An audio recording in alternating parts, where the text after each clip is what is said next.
Welcome back to my channel. Today we will learn about the latest dramatic developments in CBS's long-running soap opera, The Bold and the Beautiful, focusing on Hope Logan's emotional journey through betrayal, loss, and family support. This powerful storyline has captivated viewers with its raw portrayal of mental health struggles and the healing power of family bonds. The fracturing of a mother-daughter relationship. The relationship between Hope Logan and her mother Brooke has always been one of the cornerstone dynamics of The Bold and the Beautiful. Recently, however, this typically unshakable bond experienced significant strain as mother and daughter found themselves at odds. Their disagreements, though not unprecedented in their history, reached a breaking point that left fans wondering if reconciliation was possible. The specific causes of their conflict weren't simple or one-dimensional.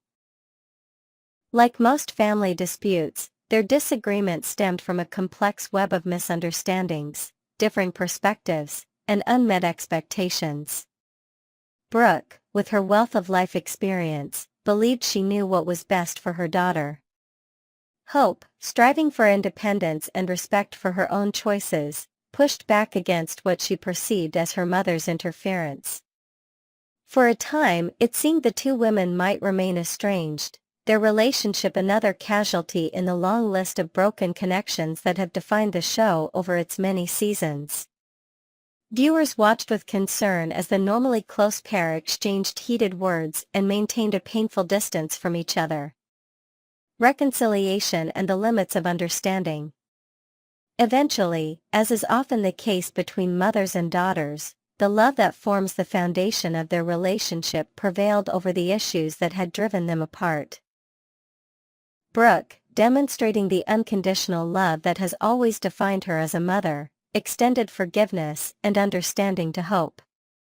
The reconciliation came as a relief to fans who have always appreciated the strength of the Logan women when they stand united. However, this reconciliation, while genuine, came with limitations. Despite their renewed closeness, Brooke failed to fully comprehend the depth of Hope's emotional suffering. On the surface, she saw her daughter struggling but couldn't access the profound despair that had taken root in Hope's heart. This disconnect would prove dangerous in the days to come. Hope, for her part, maintained a facade of recovery that masked her true emotional state. She smiled when appropriate, participated in family gatherings, and gave every outward appearance of healing. But beneath this carefully constructed exterior, a storm was brewing, one that would eventually break with devastating consequences. Professional collapse at Forrester Creations. Adding to Hope's emotional burden was the gradual disintegration of her professional life at Forrester Creations.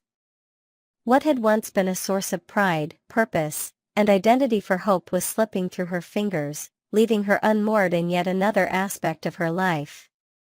Hope's line at Forrester Creations had previously represented not just a career but a legacy, a way for her to make her mark on the fashion world and establish herself as more than just Brooke Logan's daughter. The collection had embodied her values and vision, giving her a platform to express herself creatively while building financial independence. As her position at the company became increasingly precarious, Hope felt herself losing grip on this crucial piece of her identity.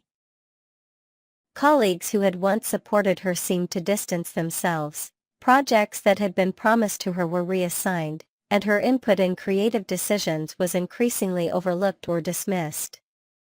Each day at Forrester Creations became an exercise in humiliation and disappointment. Hope would arrive with ideas and enthusiasm only to face rejection and marginalization. The professional rejection felt personal, as though the company was collectively deciding she no longer belonged in the world she had helped build. This professional collapse couldn't have come at a worse time, as it coincided with personal turmoil that would push Hope to her breaking point. The ultimate betrayal, Carter's infidelity. If Hope's professional life was crumbling, her personal life was about to be demolished entirely. In a devastating turn of events, Hope discovered that Carter, the man she had given her heart to and trusted implicitly, had betrayed her in the most painful way possible. Through an affair with Daphne. The discovery didn't come all at once but in painful pieces that Hope initially tried to deny. A suspicious text message here, an unexplained absence there, inconsistencies in Carter's stories that Hope desperately wanted to attribute to innocent misunderstandings. But eventually, the evidence became too overwhelming to ignore, culminating in Hope witnessing an intimate moment between Carter and Daphne that shattered any remaining illusions. This betrayal cut especially deep because Hope had invested so much emotional capital in her relationship with Carter. After previous heartbreaks, she had cautiously opened herself to love again, believing Carter represented a safe harbor after turbulent relationships. His betrayal didn't just end a relationship, it undermined Hope's ability to trust her own judgment and raised questions about whether she was destined to be alone. The affair with Daphne felt like a deliberate humiliation. Daphne, younger and seemingly unburdened by the emotional scars Hope carried, represented everything Hope feared she could no longer be: carefree, optimistic, and worthy of unwavering devotion. Each time Hope replayed the discovery in her mind, the pain felt fresh and more intense. The perfect storm of despair. The combination of professional failure and personal betrayal created what psychologists might call a perfect storm of despair for Hope. With both major pillars of her identity, her career and her relationship, simultaneously collapsing, Hope found herself without the emotional resources to cope with either loss individually, let alone both together. Hope's support system, typically robust with family connections, seemed suddenly inadequate for the magnitude of her pain. She began to isolate herself, declining invitations, screening calls, and offering vague reassurances when family members expressed concern.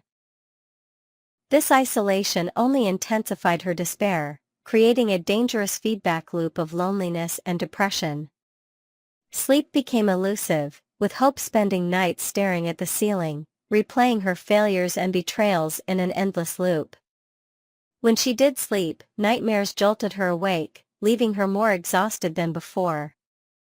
Her appetite diminished, food becoming tasteless and unappetizing. These physical manifestations of her emotional state further depleted her resilience. Hope began to view her life through a distorted lens where past disappointments loomed larger than any achievements, and future possibilities seemed non-existent. In this darkened mental state, hope, the very quality she was named for, became increasingly difficult to access or believe in. A moment of weakness, the suicide attempt. It was in this context of complete emotional desolation that Hope made a decision that would shock her family and viewers alike. In what she later described as a moment of weakness, Hope decided she could no longer bear the pain of existence.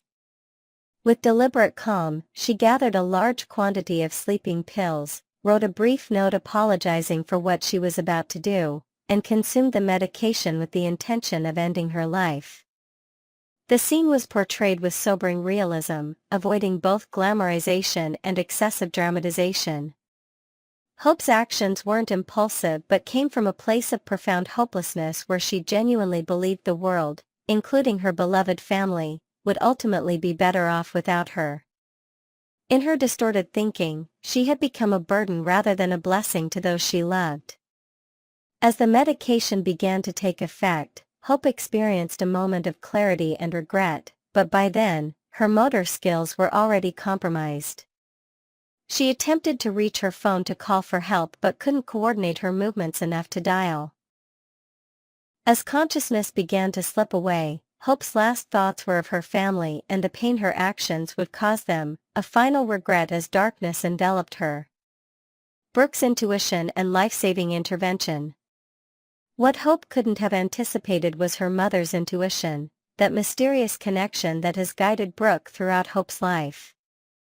Despite their recent reconciliation being somewhat superficial, Brooke sensed something was deeply wrong when Hope didn't answer multiple calls and texts, behavior uncharacteristic even during their recent estrangement. Following her instincts, Brooke drove to Hope's home, using her key to enter when repeated knocking went unanswered. The discovery of her daughter unconscious, with an empty pill bottle nearby and a hastily scrawled note, unleashed a torrent of maternal terror and determination in Brooke. With remarkable presence of mind, Brooke immediately called emergency services while attempting to rouse Hope.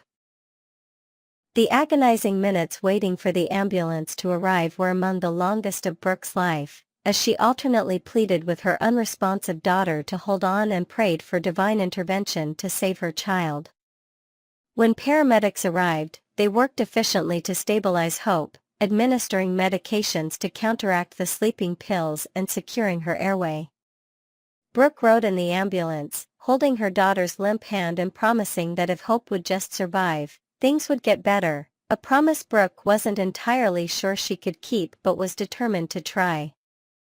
The hospital, between life and death. The hospital scenes were among the most emotionally charged in recent Bold and Beautiful history. Hope was rushed into emergency treatment, with doctors working frantically to pump her stomach and administer activated charcoal to absorb any remaining medication. For several tense hours, Hope's survival remained uncertain, her vital signs fluctuating as her body fought the effects of the overdose. Brooke maintained a vigil outside the treatment room, alternating between pacing anxiously and collapsing into chairs in exhaustion. When the doctor finally emerged to inform her that Hope would physically survive, Brooke's relief was palpable but tempered by the knowledge that the psychological battle was just beginning. Hope remained unconscious for nearly 24 hours after admission, her body recovering from the trauma of the overdose. When she finally opened her eyes, her first emotion wasn't relief but disappointment, a reaction that broke Brooke's heart but confirmed the severity of Hope's depression. This honest portrayal of suicidal ideation and its aftermath earned the show praise from mental health professionals for its unflinching realism. The psychological aftermath. Though Hope had survived physically, her psychological state remained extremely fragile. The hospital immediately placed her on suicide watch, with constant monitoring and an initial psychiatric evaluation that confirmed what the family already knew: Hope was suffering from severe depression exacerbated by recent traumatic events. The psychiatrist explained to Brooke that Hope's recovery would be neither quick nor linear. There would be good days and bad days, progress and setbacks. The road ahead would require professional intervention, possibly medication, and above all, a strong support system that could provide consistent care and monitoring during the critical early stages of recovery. Hope's initial response to survival was complicated. She experienced shame over her attempt, anger at being saved, relief at being alive, and fear of facing the same problems that had driven her to such desperation. These conflicting emotions overwhelmed her already depleted coping resources, leaving her vulnerable to further suicidal ideation. The hospital recommended inpatient psychiatric treatment, but after consultation with Hope's doctors, the Logan family proposed an alternative: intensive outpatient treatment combined with round-the-clock family supervision. Given the strength of the family support available, the medical team cautiously agreed to this plan, with the understanding that Hope would be readmitted if her condition deteriorated. The Logan sisters unite. It was in this context that the Logan sisters, Brooke, Donna, and Katie, demonstrated the remarkable strength of their family bonds. Without hesitation, the three sisters organized themselves into a support system that would ensure Hope was never alone during her vulnerable early recovery. Brooke, as Hope's mother, took the lead in coordinating care, but each sister brought unique strengths to Hope's recovery process.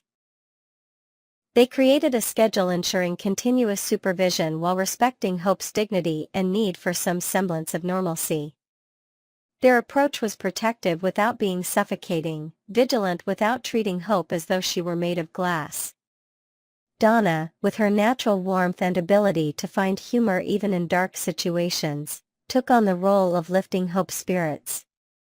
During her shifts with her niece, she would share light-hearted stories from the family's past, bring over old photo albums, and gently encourage Hope to remember times of joy and connection.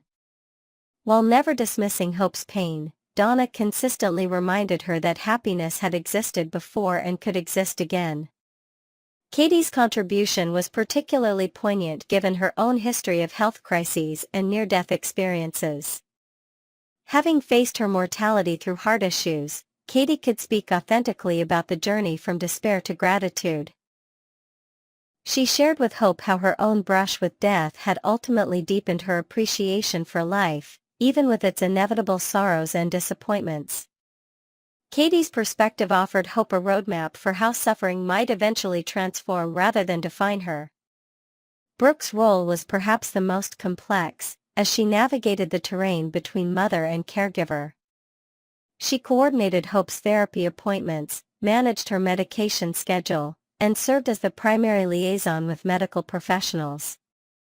But more importantly, Brooke created space for Hope to express her darkest thoughts without judgment, offering unconditional acceptance even when Hope's pain manifested as anger or withdrawal. The therapeutic journey begins. Hope's outpatient treatment program was intensive and multifaceted. She attended individual therapy 3 times weekly, participated in a support group for survivors of suicide attempts, and had regular psychiatric appointments to monitor her medication and overall mental health.